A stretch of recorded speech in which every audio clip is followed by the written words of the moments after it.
Olá pessoal, tudo bem? Estamos aqui para mais um vídeo de geografia e hoje nós vamos tratar da rede e hierarquização urbana das cidades. Então nós temos aqui, a rede urbana. O que seria essa rede urbana? Lá na página 25 do livro de atividade de vocês, de geografia, a palavra rede urbana pode ser utilizada em diferentes contextos. Um deles, muito usado atualmente, é o que se refere às redes sociais. Estas se conectam e integram as pessoas, aproximando-as virtualmente. Não muito diferente disso, a rede urbana é a ligação formada pelas cidades. Então, para a gente entender o que é a rede urbana, é você entender a ligação que uma cidade e a dependência que uma cidade tem em relação à outra. Uma princesa inglesa com um namorado egípcio tem um acidente de carro num túnel francês, num carro alemão com motor holandês, conduzido por um belga bêbado de uísque escocês, que era seguido por paparazzis italianos, em motos japonesas. A princesa foi tratada por um médico americano, que usou o medicamento brasileiro. Então, nesse pequeno texto aqui, contando o acidente da princesa Diane, lá na Inglaterra, você observa aqui, que você tem ingleses, egípcios, franceses, holandeses, alemão, belgas, escoceses, italianos, japoneses, americanos e brasileiros.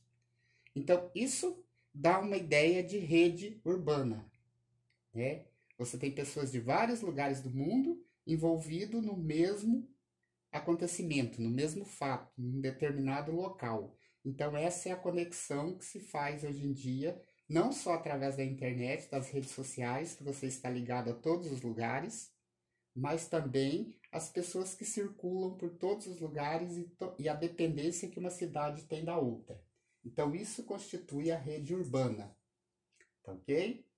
Essa rede ela pode ser virtual, através das redes sociais, quando você se comunica com pessoas de outros lugares. Você tem aqui uma ligação de setores de uma cidade com o metrô, e também você tem as conexões que você pode fazer via internet, localizando lugares, localizando paisagens e tendo acesso a culturas diferentes. Tá? As cidades, ao se distribuírem espacialmente, formam uma rede urbana. Se você imaginar o Brasil e as cidades que compõem o Brasil, se você pegar das cidades que compõem cada estado e o grupo de estados e as suas cidades, forma uma rede urbana, com avanço científico e tecnológico. A articulação entre as cidades se estreitou de tal maneira que hoje não existe mais lugares distantes. Por exemplo, você pode comprar produtos do Brasil inteiro. Você pode comprar produtos da China, dos Estados Unidos, de qualquer lugar, pelos sites, através da web.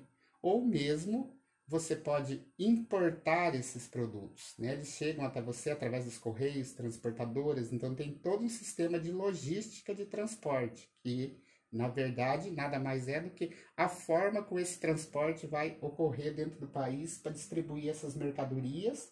Não só as mercadorias, mas também as informações.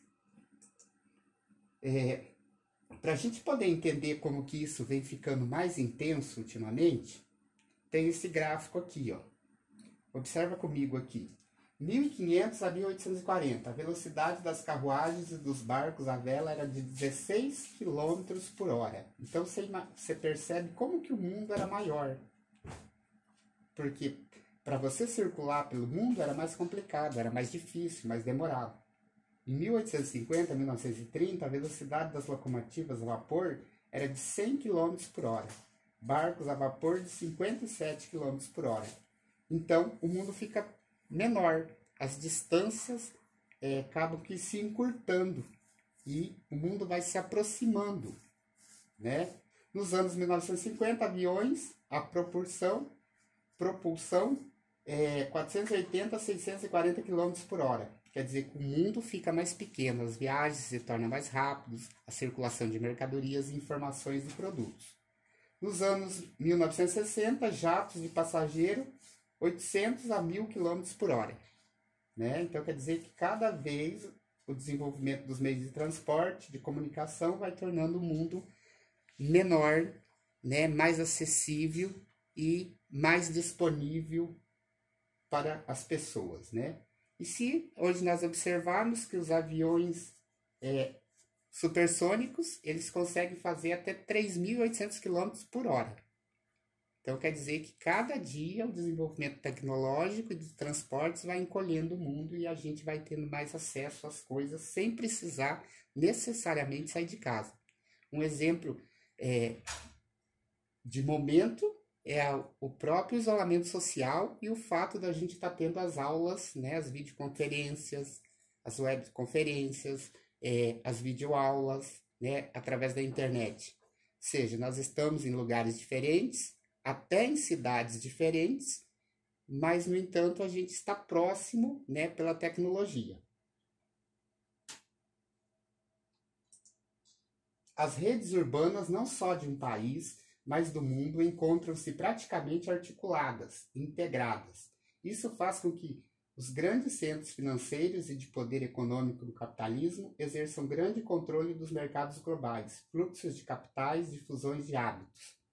Por exemplo, hoje em dia é muito comum, né, hábitos que circulam pelas redes sociais, vídeos, costumes, acontecimentos que acabam viralizando dentro de poucos minutos ou segundos, né, e já se tornou hábito entre toda a população praticamente do planeta, né? Então, diante dessa situação, você tem um fluxo muito grande de informações circulando, tá? A gente também pode dar o exemplo das grandes companhias, né? Carros alemães que circulam pelo Brasil, carros italianos, japoneses, né? Se você observar as concessionárias de carro, Toyota, Jeep, Mitsubishi, Volkswagen, então cada uma tem um país próprio, mas circulam em outros países, né? Bem como as redes de comida, né? Você vai no McDonald's, você vai no Habib's, no Bob's, em várias franquias de alimento que não pertencem ao Brasil, mas que, no entanto, você compartilha você compartilha os mesmos gostos culturais e de alimentos com povos do mundo inteiro.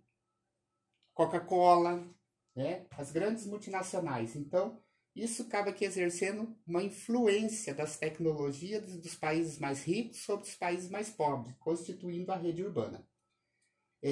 Aqui para o Roberto Lobato Correia, a rede urbana pode ser considerada ainda como uma forma socioespacial de realização do ciclo de exploração das grandes cidades sobre o campo e centros menores. A gente acabou de falar que as grandes tecnologias, né, que o setor cultural das grandes cidades acaba que influenciando e acaba que aproveitando dos centros menores, porque as pessoas se deslocam para os centros menores para ter acesso, né, às informações e à cultura que é oferecida de forma mais fluida nos centros maiores.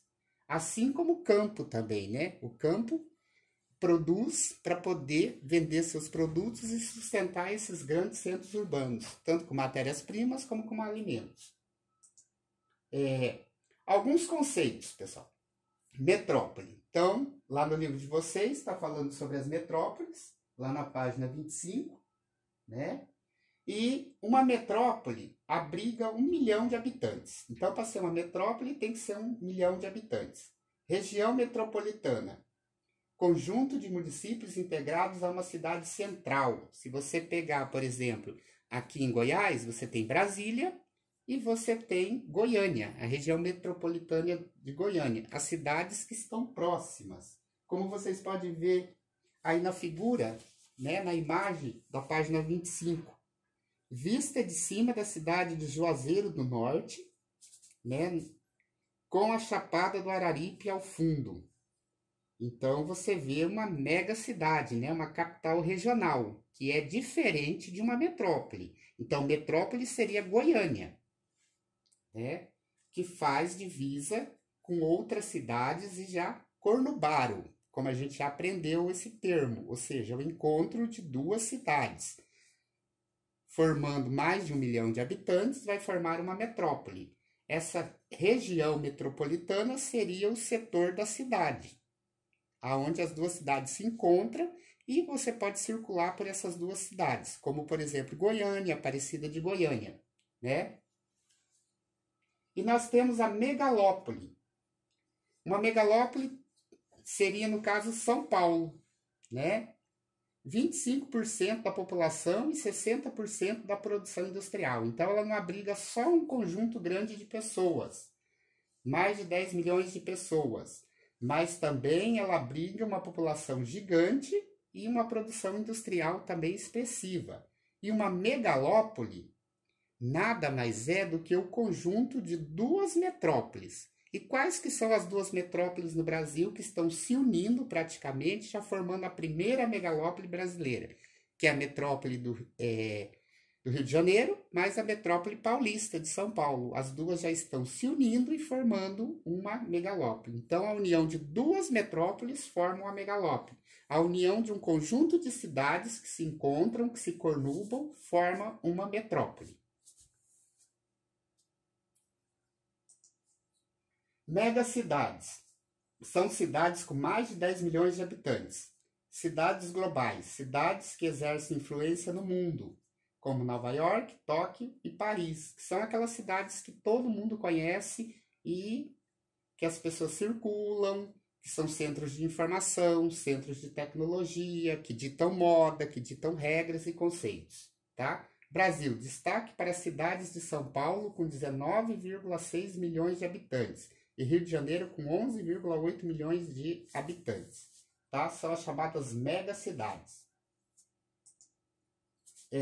Então, nós temos a cidade global, a metrópole nacional. Cidade global, no caso do Brasil, seria São Paulo.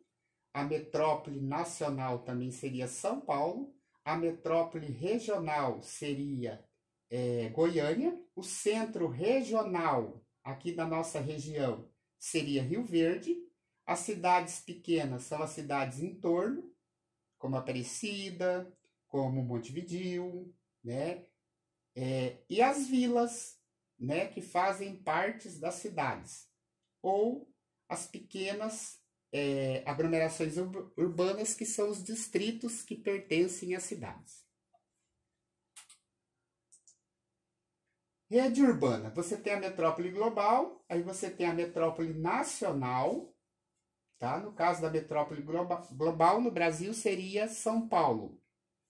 Metrópole nacional seria o Distrito Federal, Brasília. Metrópole regional seria Goiânia.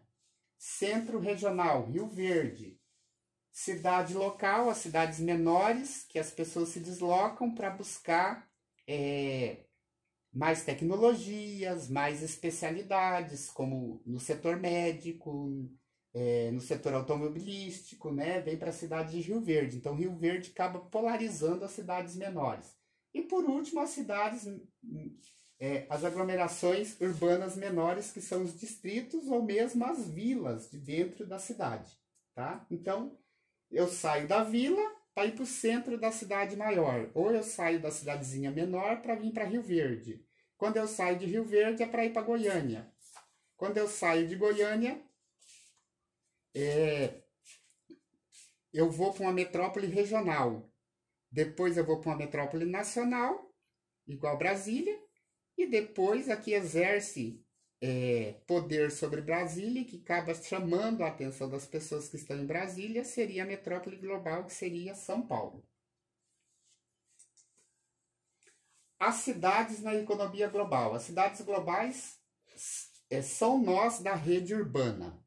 Ou seja, todo o fluxo de mercadorias, de informações, de transporte, de produtos que circulam entre as cidades do mundo inteiro, né? Elas, de certa forma, passam pelas cidades globais.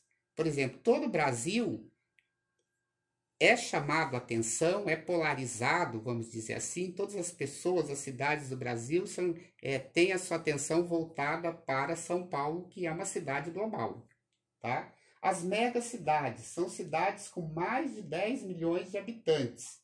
Por exemplo, nós temos São Paulo, que é uma megacidade. Goiânia já não é uma megacidade, porque Goiânia aproxima dos 2 milhões. Então, precisa crescer muito o contingente de pessoas para virar uma megacidade. Olha, uma cidade global não necessariamente é uma megacidade, tá? Porque para ser uma megacidade tem que ter mais de 10 milhões. Por exemplo, tem algumas cidades que são megacidades, mas, no entanto, elas não têm 10 milhões de habitantes. São cidades conhecidas no mundo inteiro, com muita importância na sua rede urbana, mas, no entanto, elas não são uma megacidades porque elas precisam atingir uma quantidade de 10 milhões de habitantes. Nós temos um exemplo aqui, ó, Zurique, na Suíça, é sede de importantes empresas, desempenhando um papel de cidade global, mas tem pouco mais de 1 milhão de habitantes. Dhaka, em Bangladesh, tem mais de 13 milhões de habitantes, sendo uma megacidade. Tá ok? A ONU prevê para 2025 27 megacidades, sendo 22 em países desenvolvidos. Por quê? O que é uma megacidade mesmo? Cidades acima de 10 mil habitantes. Então, em 2025, a ONU prevê que no mundo vão ter 27 megacidades. Tá? E por que isso vai ficar em países em desenvolvimento? Não em países desenvolvidos, mas em desenvolvimento.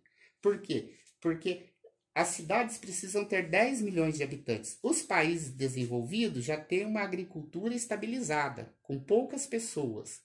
E todo mundo que já tinha que migrar do campo para a cidade já foram. Então se estabiliza. As cidades tendem a não crescer muito, né? Cresce de forma pouco acelerada nos países já desenvolvidos.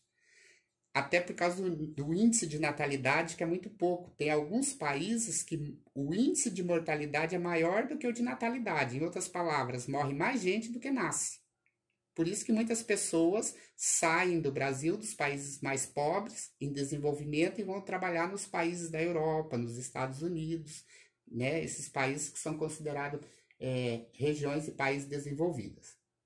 Então, os países em desenvolvimento têm uma chance maior de ter mais megacidades, porque ainda tem muita população para transferir do campo para a cidade, que sai das pequenas cidades e se desloca para cidades maiores em busca de emprego, de estudo, em mobilidade mais fácil, em obtenção de produtos mais fácil. Então, as cidades pequenas vão perdendo pessoas para as cidades maiores, principalmente nos países pobres, porque as pessoas vão em busca de melhores condições de vida, transformando essas em megacidades, né?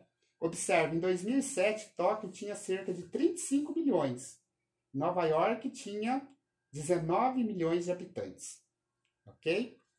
Então, pessoal, até a próxima aula. Leiam o conteúdo e qualquer dúvida na próxima webconferência.